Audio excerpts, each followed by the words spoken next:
Então, boa tarde, mais uma vez. Estamos aqui presentes. Falas esquivas, exercícios de intensidades. Um canal aberto para todos aqueles e aquelas, os povos que vivem em seus territórios e que têm a nos dizer muito. Temos muito que aprender com esses povos, os povos por vir, os povos que já vieram, os povos que já estão vindo, enfim, os nossos ancestrais, os nossos transcendentais, os nossos empiristas, os nossos imanentes, todos esses nômades e sedentários também, que se desterritorializam, estão aqui nas comunidades, nas ruas, nas esquinas, nos bares, e fazem parte do nosso cotidiano e das nossas comunidades filosóficas, artísticas, científicas. Nós estamos aqui para compor. Então não há nenhuma pretensão aqui de querer sobrepor discursos, mas de aliavar potências, tessituras de potências. Então hoje nós vamos tratar de um povo fronteiriço. Um povo fronteiriço, um povo que vive nas fronteiras. Nós temos vários povos que vivem nas fronteiras. E esses povos fronteiriços, dentre esses povos fronteiriços, existem os povos indígenas, cujos territórios ancestrais foram divididos pelas fronteiras entre os países, fronteiras político-administrativas, que são divisões fictícias ou artificiais para esses povos, mas sem consequências que modifiquem o seu modo de pensar a sua relação com a terra e com os outros povos. No entanto, nós estamos dentro do capitalismo e dos estados-nação, com a criação do capitalismo. Então, como nós sabemos em Deleuze e Guattari, o fenômeno da europeização é uma sujeição, é uma história do capitalismo que produz uma sujeição e o dever dos povos, sobretudo os povos fronteiriços, desterritorializados, o povo por vir. Por que eu falo dessas questões nas falas esquivas? Porque o conceito é território. O território ele é criado a todo instante, a todo momento, a todo entretempo. Para não falar entre instantes, mas falar entretempo. Então, na América Latina, existe atualmente 108 povos indígenas transfronteiriços, dentre eles os Yanomamis, que nós vamos falar um pouquinho deles, do conhecimento que eles têm dos cogumelos. Os Auá, Ixuá, Unã, Pasto, Cofã, Siona e Recova existem na fronteira entre Equador e Colômbia.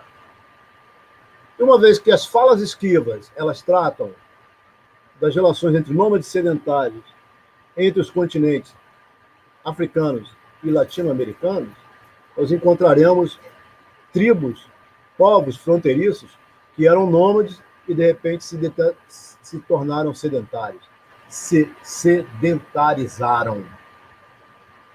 Então, como nas nossas falas esquivas nós pegamos dois pensadores, Deleuze e Guattari, a dia de Deleuze e Guattari, que pensam de uma maneira única a relação entre nômades e sedentários. Pegamos também Cheikh Anta Diop, que pensa essa relação em África, no continente africano. E pensamos, através de Pierre Clastres e Helene Clastres, a relação entre nômades e sedentários entre os povos indígenas, os povos transfronteiriços. Olha, então, as falas esquivas, elas são falas que dizem respeito a nós, que habitamos esses continentes. Para quem servir esses óculos, que os ponham. Para quem não servir, também continue nos seus deveres, em outros canais, em outros sites, em outros sítios, e façam seus deveres também, suas conexões. Aqui não tem briga com ninguém, aqui nós estamos transitando, Os Quichua, os Quichua, na fronteira trinacional da Colômbia, Equador e Peru. Os Ticuna, na fronteira da Colômbia com o Brasil. Os Anomamis, estão onde? Os Emberá e Cruna, na fronteira entre Colômbia e o Panamá. O Bribri, Cabeçá, Kikode, Nigobe, Naso, entre o Panamá e a Costa Rica. Aí já a América Central, né? Mas tudo faz parte desse continente, da geopolítica e da geofilosofia. Em sua maior parte, seus territórios são divididos entre os dois países, mas alguns povos têm seus territórios em 4 países. Povos e territórios. Não adianta querer pensar a filosofia fora dessa relação e dizer que a questão da filosofia é a história, e dizer que não adianta viver na história, mas ter consciência da história, né? E como é que se colocou que os povos africanos eles não tinham história? Precisou aparecer Sheikh Anta Diop para mostrar que a África tem uma história, que o Egito é africano. Os Garifuna, entre Belize, Guatemala, Honduras e Nicarágua, e até 6 países. Os Quichua, entre Argentina, Bolívia, Colômbia, Chile, Equador e Peru. Esses povos vivem uma situação de especial vulnerabilidade no que diz respeito ao seu direito ao território, visto que os limites políticos e administrativos dos países não correspondem aos seus territórios ancestrais. É a questão da binacionalidade, por exemplo, que acontece entre os povos fronteiriços, entre Venezuela e Colômbia. Esses povos se dizem assim, olha, nós somos tanto venezuelano e colombiano, mas também não somos nenhum nem outro, porque isso aí é uma divisão que não nos pertence. Primeiro, essa questão na América Latina. Na América Latina, essa questão dos povos que vivem sendo massacrados pelo Estado-nação e, ao mesmo tempo, que não querem esse reconhecimento de ser venezuelano ou colombiano, mas querem um tratamento desses governos, desses Estados-nação, para que também o Brasil, não só Venezuela e Colômbia, uma vez que há povos fronteiriços entre Venezuela e Brasil, e Colômbia e Brasil, o tratamento adequado. E também o tratamento adequado aos povos que vivem no Brasil. Uma vez que nós estamos no Cariri, o Cariri é justamente o nome da região, vem dos povos Cariri. A palavra Caatinga é uma palavra indígena, quer dizer, mata branca. E, além disso, eles são comumente afetados pela presença de militares e conflitos armados, além de garimpos e mineradoras. Sempre vai aparecer. Essa vulnerabilidade exige a adoção de marcos jurídicos e administrativos específicos e harmonizados entre os países, quer dizer, entre os Estados-nação, que permitam a livre circulação desses povos e garantam seus direitos coletivos. Olha, a história se dá quando um povo caminha num território, quando deixa um território, quando ele está deixando um território, esse movimento chama-se desterritorialização. Esse conceito de desterritorialização é criado por Deleuze e Guattari. Deixar um território é já construir um outro território, reterritorializar. Então, nós estamos construindo território digital, artesania digital. Somos Yanomamis, somos Bantus, somos Yarubantus, Yorubá, somos uma mistura de nômades, de tuaregues, de tudo, né? E nós estamos aí nesse canalzinho intensivo. Por exemplo, é necessário garantir o seu direito de uso de recursos naturais tradicionais, alimentares e medicinais, independentemente de estarem de um lado ou de outro dos limites administrativos em vigor. Porém, em nosso continente, somente a Venezuela reconhece o direito dos povos indígenas, os quais vêm de países vizinhos, seja porque são transfronteiriços ou migraram em busca de uma situação melhor ou fugindo da violência do Brasil, Colômbia ou Guiana. É o caso dos Inga, do Caribe, e dos Macuxi, que gozam dos mesmos direitos dos indígenas que tradicionalmente residem dentro das fronteiras do país. Dadas as necessidades específicas dos povos transfronteiriços, surgiram 2 organizações que os representam. Desde 2007, os povos da região amazônica do Equador, Peru, Bolívia e Brasil integram a Rede Transfronteiriça de Defesa dos Territórios Ancestrais, RTDTA, a fim de tornar seus problemas visíveis como tema de interesse regional e apresentar propostas de medidas de instituição e de integração de acordo com os direitos indígenas. Por sua vez, os Bibri, Cabeçã, Quecoide, Nigobe e Naso, na fronteira entre o Panamá e a Costa Rica, formam a União dos Povos Indígenas Transfronteiriços, o POT, e apontam como ameaça seus territórios o estabelecimento de áreas protegidas como o Parque Internacional La Amistad, PILA, e o projeto binacional na bacia do rio Saula. Ambos são realizados sem processo de consulta dos povos transfronteiriços que dão uso ancestral a esses territórios e recursos naturais.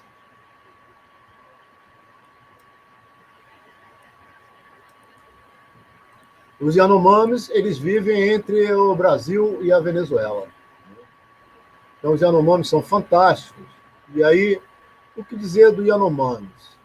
Yanomamis, nós temos, assim, uma proximidade com eles em relação ao que o nosso querido Pierre Classes fala para nós, e Helene Classes também.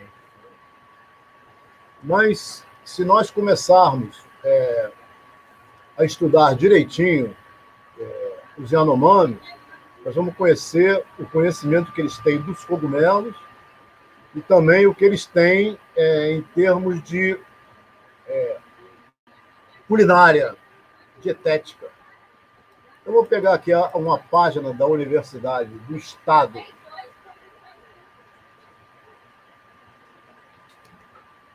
do Pará, o EPA, o herbário MFS, Cultura e Alimentação na Amazônia, a sabedoria indígena dos cogumelos dos Yanomamis. Então, eles vão dizer assim que muitos povos, né, essa página é muito linda, vou até colocá-la aqui para a gente. Vou colocar essa página.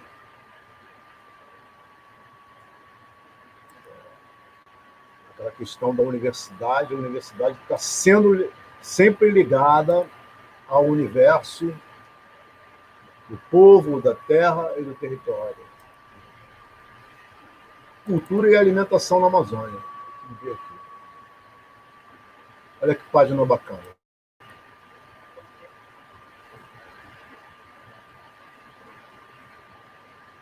Olha que página linda, meu filho. Essa página aqui. Vejam só. Como é que é importante as falas escritas. Cultura e alimentação na Amazônia, a sabedoria indígena dos cogumelos dos Yanomamis. Olha aí, vocês veem as fotos dos cogumelos. Disse que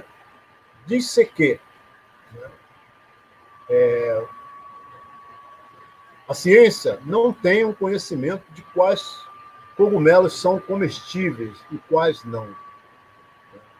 Porque você sabe que o cogumelo está relacionado também a experimentações de práticas de abertura dos processos perceptivos e afetivos entre algumas tribos.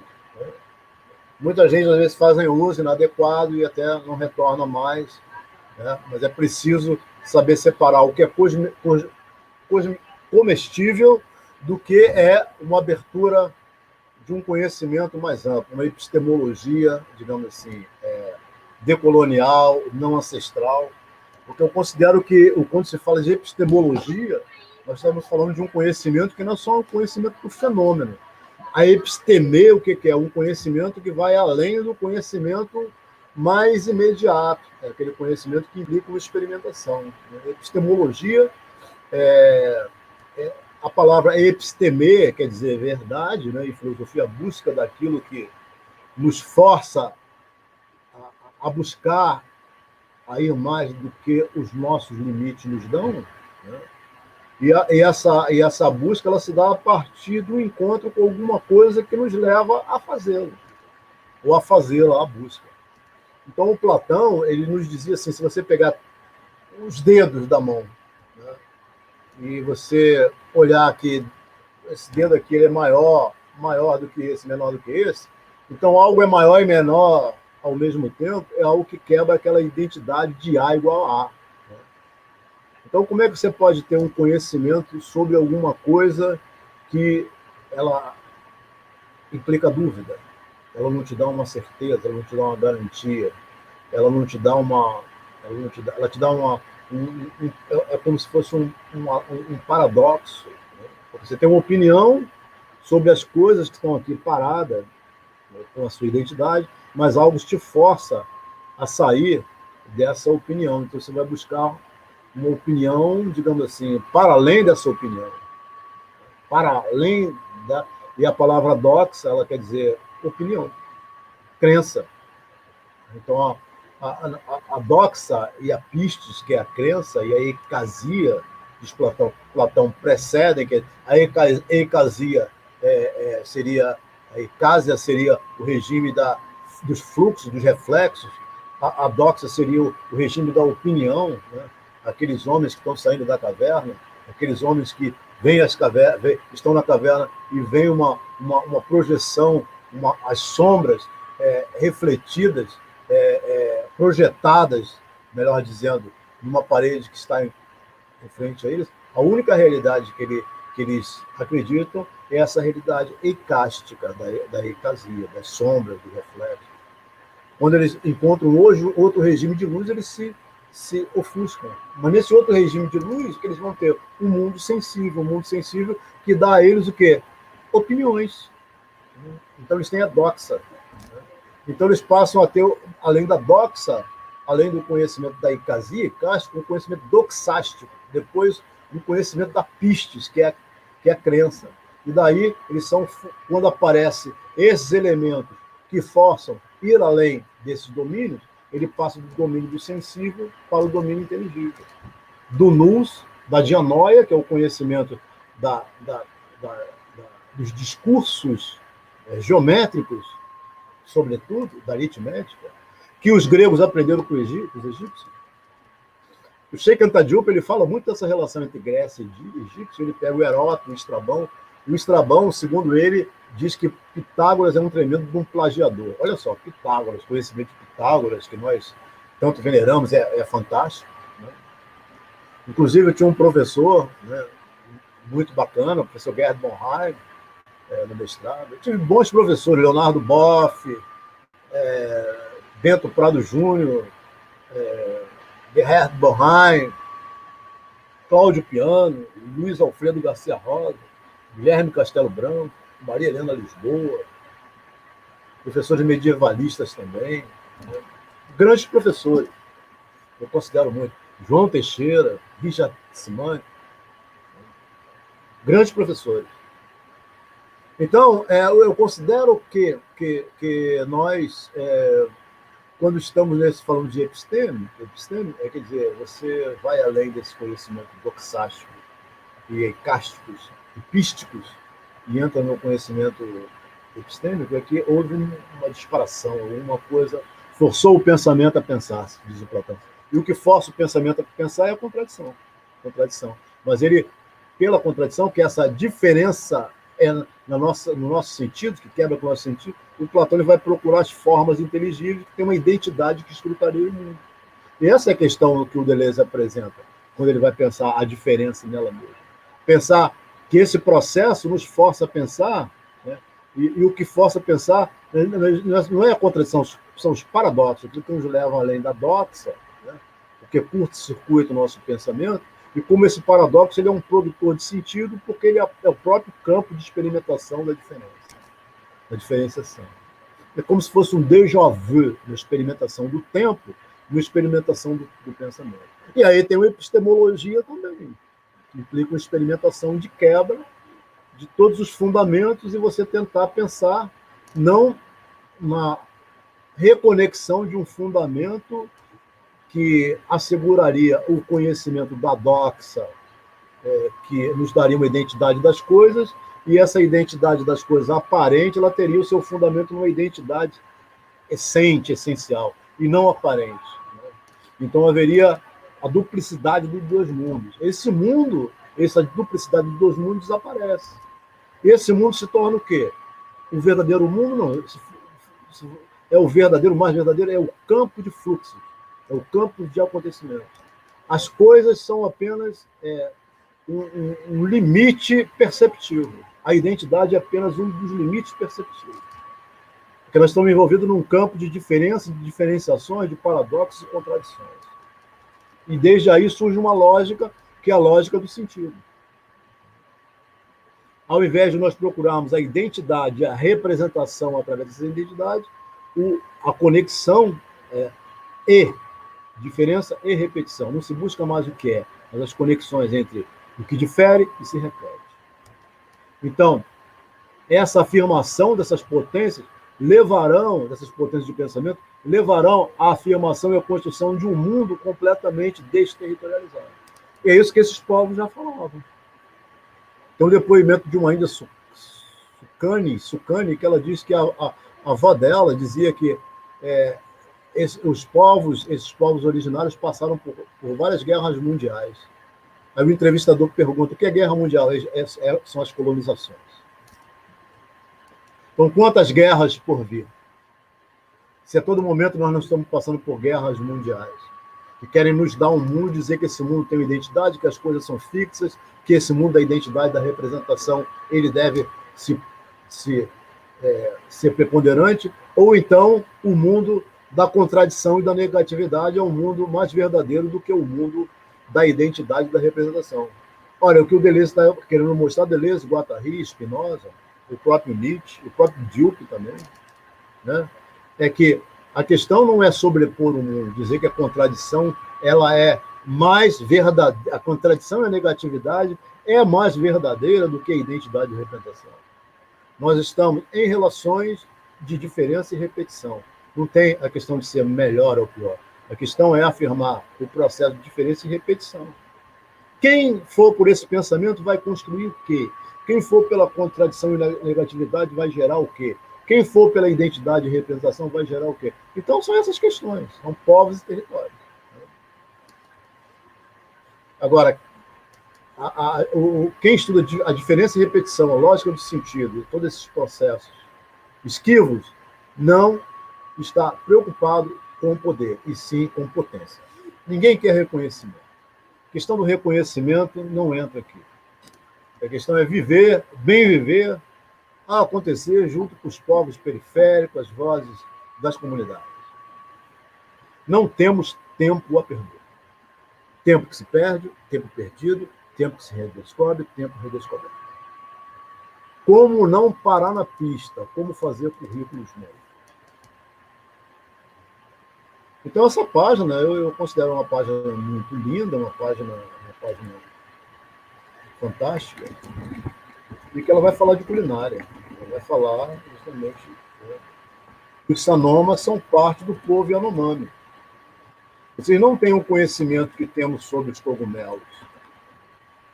Cultura e alimentação na Amazônia indígena. Esse texto aqui é de 21 de novembro de 2017. Ele tem 3 anos. É pesquisa de universidade no norte do Brasil, na América Latina. Então, os Sanomas são parte do povo Yanomami, habitam a região de Auares, terra indígena Yanomami, nas florestas de montanha do extremo noroeste de Roraima, Brasil. Monte Parima.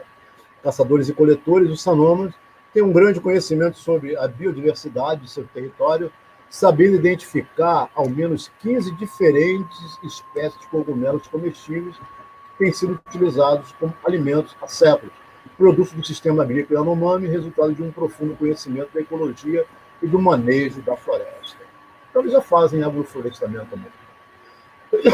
Agora, com o auxílio do Instituto Socioambiental, um mix de mais de 10 espécies de cogumelos foi lançada com os primeiros cogumelos comestíveis originários da Amazônia disponíveis no mercado, conhecimento que alimenta, auxilia na manutenção da renda dessas comunidades e contribui para que a floresta permaneça em pé. Em 2016, os Sanomas publicaram o livro Ana Amapô, Cogumelos Yanomami, escrito em Sanoma, uma das línguas da família linguística Yanomami, e traduzido para o português, quer dizer, reduzido, né, para o português, resultado do trabalho de pesquisadores indígenas da região do Auares, no extremo noroeste de Roraima, na terra indígena Yanomami, em parceria com pesquisadores do ISA, do INPA, do Instituto de Botânica de São Paulo, do Instituto Federal de São Paulo, do Instituto de Micologia de Totori, na Botânica de São Paulo, do Instituto Federal de São Paulo, do Instituto de Micologia de Totori, no Japão, e da UFMG.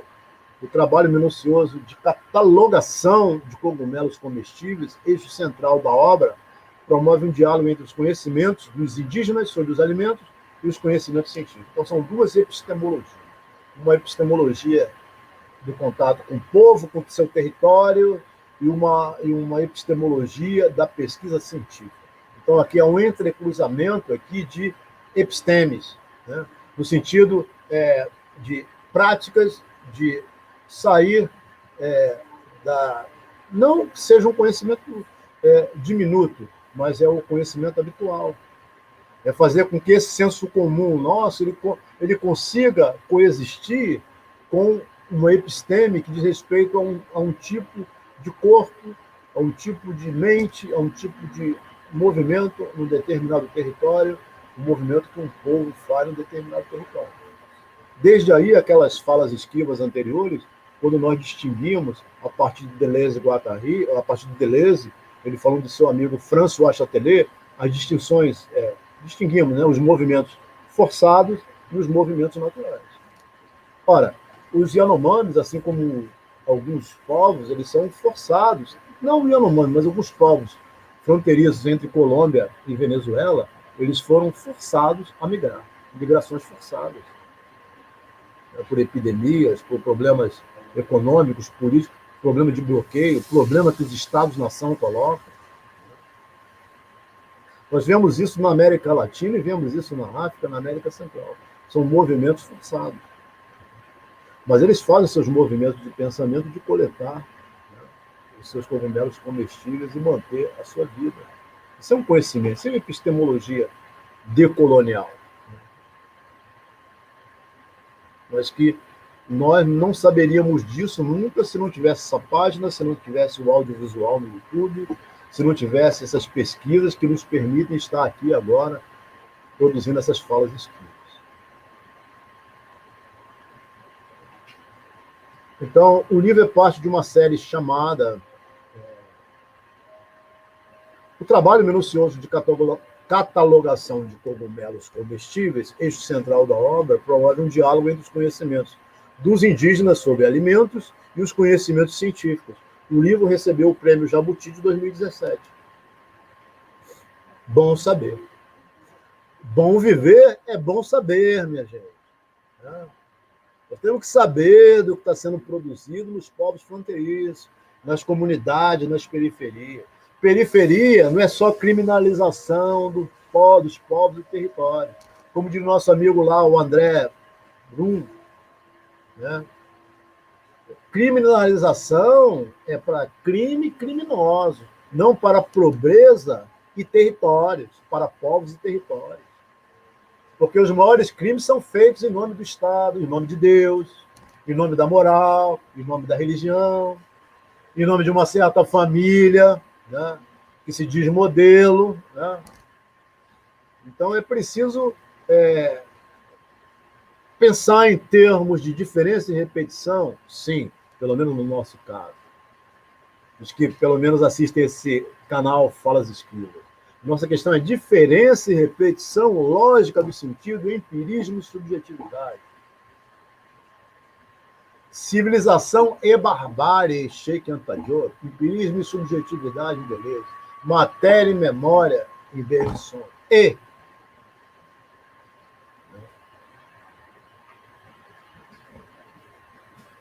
O que se chama de civilização hoje não passa de uma barbárie.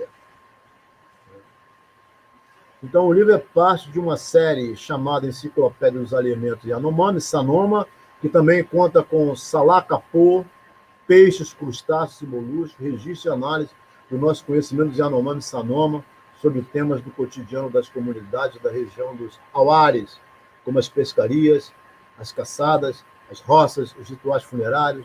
Os livros Cogumelos Sanoma podem ser encontrados nas lojas do ISA. Conhecimento de comunidades tradicionais sobre sua biodiversidade, isso é, bioculturalidade. O Herbário MFS mantém uma coleção biocultural formada por artefatos e informações que salvaguardam os conhecimentos das inter-relações entre o homem e a natureza, entre a diversidade biológica e cultural, que gradualmente vem sendo perdida. Então, aqui temos que agradecer a Universidade Estadual do Pará, esse trabalho maravilhoso, né? Universidade do Estado do Pará, Prédio Castelinho, terceiro piso, Travessa de Jalma Dutra, número 156, Telégrafo, Belém do Pará, CEP 66050540. Isso é uma beleza, né? Isso é muito bonito, né? Então, aqui, eu queria somente agradecer a professora doutora Marlene Freitas da Silva, que tem esse herbário. Coisa linda, coisa maravilhosa. Então, aqui nós vimos que tem até um vídeo do YouTube aqui, ó, aqui na página, que nós vamos assistir daqui a pouco. Então, é isso. Nós estamos aqui pesquisando, tem o herbário. Então, a universidade é justamente isso, esse universo aberto. É a unodiversidade. Que não unifica, não, mas que dá consistência. A unodiversidade, que dá abertura para a diferença e repetição, a lógica do sentido, as pesquisas sobre Spinoza, Deleuze e Guattari, sobre geofilosofia e convivência com o semiárido, como a Universidade Federal do Cariri, né? Que é uma universidade avançadíssima, abertíssima para todas as questões. Então, vamos lá e vamos tentar aqui ao que nos interessa, né, que é trabalhar essas questões com mais proximidade, com mais, assim, com mais cuidado. O cuidado de si e dos outros, como diz o povo. A encrateia, o empoderamento, a encrateia. O crasso quer dizer poder, né? Encrateia, o cuidado de si. Como é que você vai ser político se você não cuida de si? Então, o Foucault, o último Foucault, como nós sabemos, não tem o último Foucault, é o penúltimo Foucault, ele vai falar da subjetivação, dessa dobra, como é que se produz uma subjetivação. Num plano moral, como é que você vive, tem uma visão ética do mundo. Como é que Spinoza se subjetivou na Holanda dos Condes, do fanatismo religioso? Há uma dobra na subjetividade. Dobra é um conceito que Deleuze utiliza para pensar o barroco, ao infinito, mas e Foucault, ele também, no livro de Foucault, ele fala da dobra, a subjetivação, o dentro ou do fora, aquilo que nos permite dizer e ver de uma maneira única. Deleuze diria perceptos e afectos, conceitos. As experiências, a epistemologia que implica uma experimentação do corpo. Não há história da filosofia, existe uma experimentação filosófica.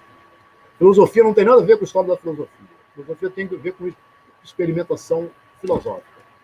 E a episteme, a epistemologia, uma epistemologia decolonial, desterritorializada, implica justamente essa experimentação filosófica. Então, assim, ontologia, se quisermos falar, né? A questão do ser um psicólogo, a ontologia do EE, um ser em devir sendo. O ser é infinitivo. Não é ser substancial, é infinitivo. O ser em devir. E aí está a beleza de um outro pensador que nós temos que falar com ele e trazer o nosso querido Ricardo César Cardoso aqui. Porque existe um filósofo contemporâneo que ele é fantástico. Ele mostra que o devir é uma dimensão do ser. E esse filósofo é Gilbert Simondon. Quem sabe se Simondon não está mais próximo do Yanomami do que de um francês? O devir como dimensão do ser. Ele não pensa a realidade das coisas enquanto substância, um conglomerado de átomos que se constituiriam com átomos mais pesados na profundidade e átomos mais leves na superfície, nem, portanto, nem, no entanto, as coisas são constituídas de matéria e forma. O ilemorfismo.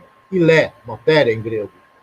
Morfé, forma em grego. A junção da forma exterior que molda uma matéria em potência e que atualiza essa matéria. O ilemorfismo é justamente o que sustenta a teologia cristã. Quando Tomás de Aquino ele foi estudar Aristóteles, quando ele vai pensar as criaturas, ele vai pensar justamente através do ilemorfismo. Os possíveis são todas as possibilidades. O que é um possível? É aquilo que não tem contradição. Então, o possível ele pode se atualizar. Então, para que as coisas possam existir, elas não teriam contradição, elas teriam identidade. Então, por isso elas passam a existir. O paradoxo, que é para além da contradição, é uma para-contradição, o paradoxo ele nunca vai existir contra uma coisa fixa, limitada. O paradoxo é um campo de sentido, um campo de acontecimento. Então, não há criação ex nihilo, a partir do nada. Existe uma criação enquanto experimentação através dos paradoxos que nos forçam a fazer. Através de atos que nos forçam a fazer. É um tipo de crença. Mas é uma crença que ela transvaloriza, transmuta. Uma estética, uma ética, uma política. Quem quer esses valores? Diz Guattari, ética. Que classe quer tudo isso? Política. Como viver em todo esse processo de sensações, de afetos, estética, novos paradigmas estéticos, diz Guattari, restauração da cidade subjetiva. Essa cidade subjetiva pode ser uma floresta em nós. Né? Quais são os limites dessa floresta? Dos povos que vivem nas periferias, ainda tem um mínimo de floresta. Mas todos esses povos fronteiriços vão encontrar sempre uma mineradora, um garimpo, uma pedreira, o comércio ilegal, de tudo quanto há, de todos os tipos de coisas materiais com as suas identidades. A coisa, e não os paradoxos. Nossa questão são os paradoxos. A arte é paradoxo, o teatro é paradoxo. A crueldade, como diz Arthur, é puro paradoxo. O Guattari, quando ele fala de corpo sem órgãos, ele está dizendo de um paradoxo. É como se fosse frases sem palavras. São aquelas ondas que passam pelo corpo, aquele corpo que sente aquelas vibrações. E não o aspecto orgânico. Apesar que o orgânico e o funcional também faz parte desse corpo intensivo. Ele é quase zero. Ele é quase a morte. Mas é aí que os órgãos vão se refazerem, se reinventarem, né? Ou se reinventarão outros órgãos. Como diz Bergson, todo órgão é a posição de um problema que foi resolvido. O Arthur coloca um problema. Olha, a questão é produzir um corpo sem órgãos. Órgãos já produzimos demais. E aí? Tem tantos órgãos, nós estamos nessa, então vamos produzir um corpo que ele seja sem órgãos. É um problema que ele está colocando. Como diz o Deleuze, vamos fazer um cálculo dos problemas e não um cálculo das proposições. Já tem muita lógica das proposições. Vamos fazer uma lógica do sentido, um cálculo dos problemas, um corpo sem órgão, um corpo mais intensivo. Alimentação de cogumelo, alimentação. Não é cogumelo para viajar, como todo mundo pensa, mas é para intensificar o corpo. E a mente também. Droga, nós já temos demais. A questão é alimentação, dietética.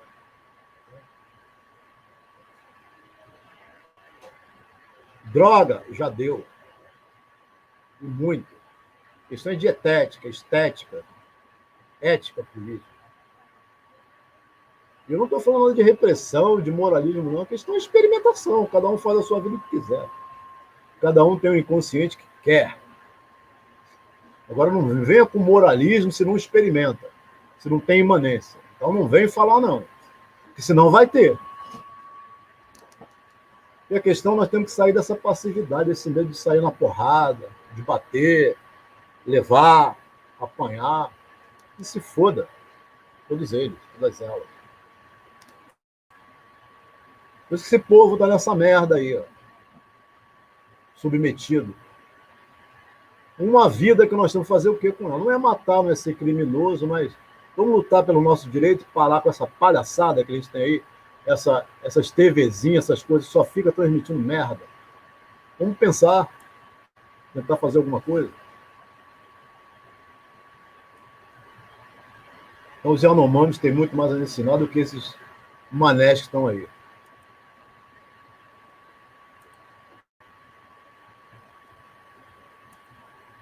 Só gente querendo aparecer atrás de Deleuze e Guattari, de Spinoza, de Nietzsche, do Foucault, da teoria crítica. E aí, meu irmão, o que tu faz com isso aí?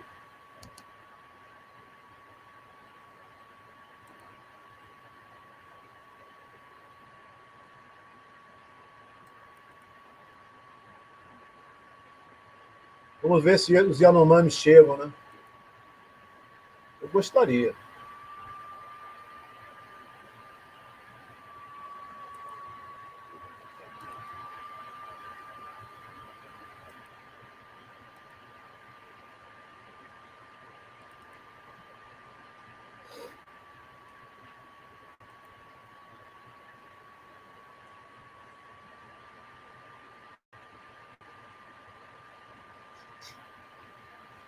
É legal que sempre tem esses intervalinhos. Na hora que você quer rodar o tema, ele demora, ele fica difícil. Não é assim mesmo. Nós estamos dentro do sistema. Aliás, a ciência até hoje não sabe definir se um cogumelo é comestível ou não. Esse negócio não.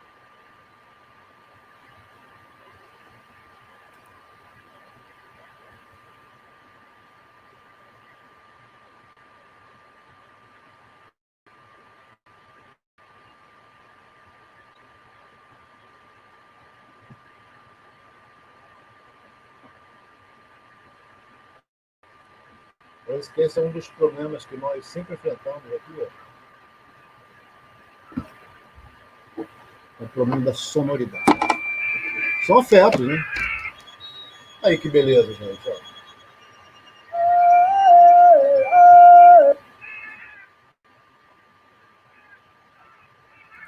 Yanomamis e a floresta.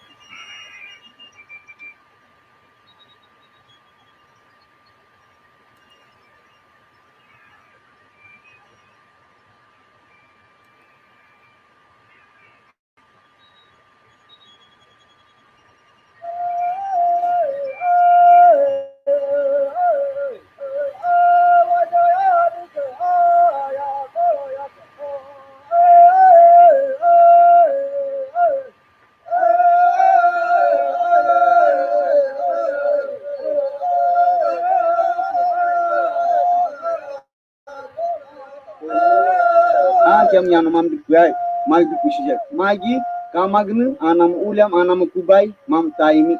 And one at a Tamatodio, or Mo Hugan, Mo Harkoli Maharo, my Biku, my Hugiman Tabagle, Nagmo, Nogoman, Soriavala, Nogoman. Ela é fruto do manejo da roça deles. Derruba a roça, as árvores caem, eles botam fogo nas folhas, nos galhos menores, mas os galhos maiores, os troncos ficam inteiros, e aí nesses troncos é que vem os cogumelos. Eles são fruto basicamente do manejo da roça. Esse daqui é talvez um dos mais importantes cogumelos para o projeto. Ele é uma lentínula rafânica, um parente mais próximo do shiitake. Entre sabor, textura, as qualidades e até a abundância na floresta é uma das mais importantes para a gente.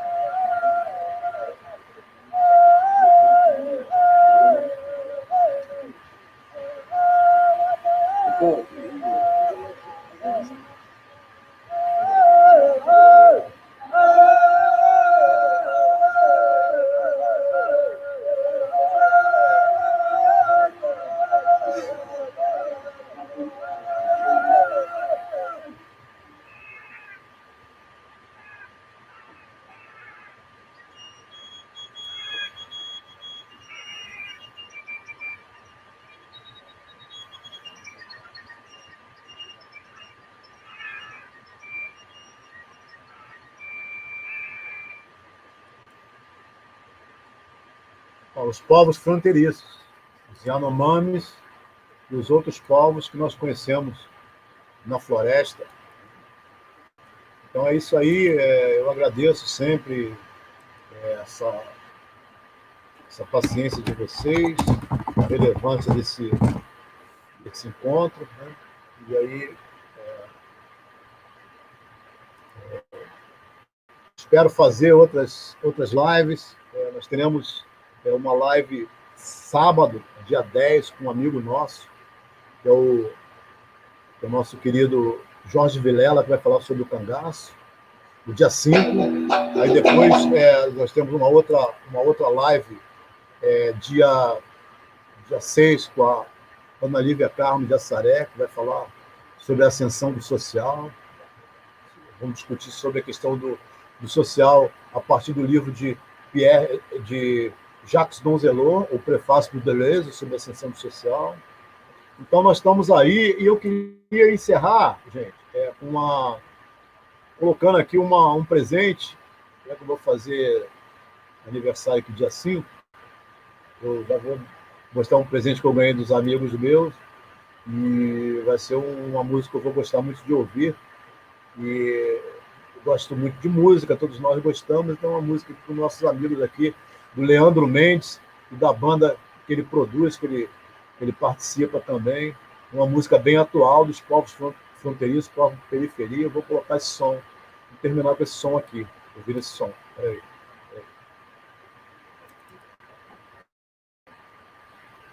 Terminar com esse som.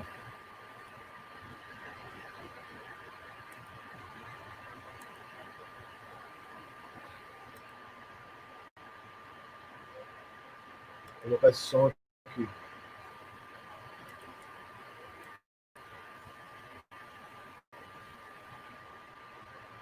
O corpo preto não pode entrar no shopping.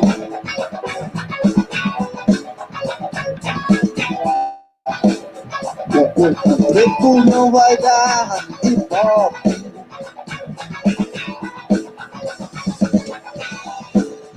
Na Copa,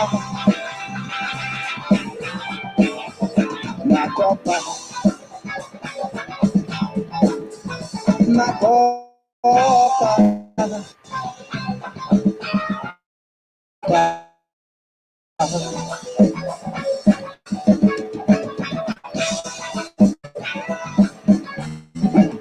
O preto não pode dançar o funk.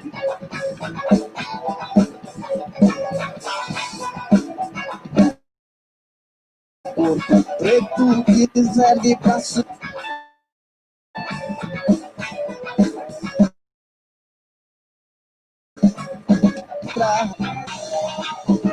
na obra,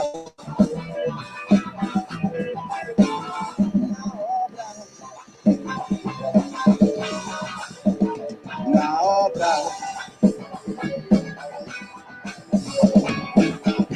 chama a polícia pra clarear a visão. Traz a milícia a mando do patrão. Faz-se a justiça, coloca no camburão, no manicômio ou pra limpar o chão.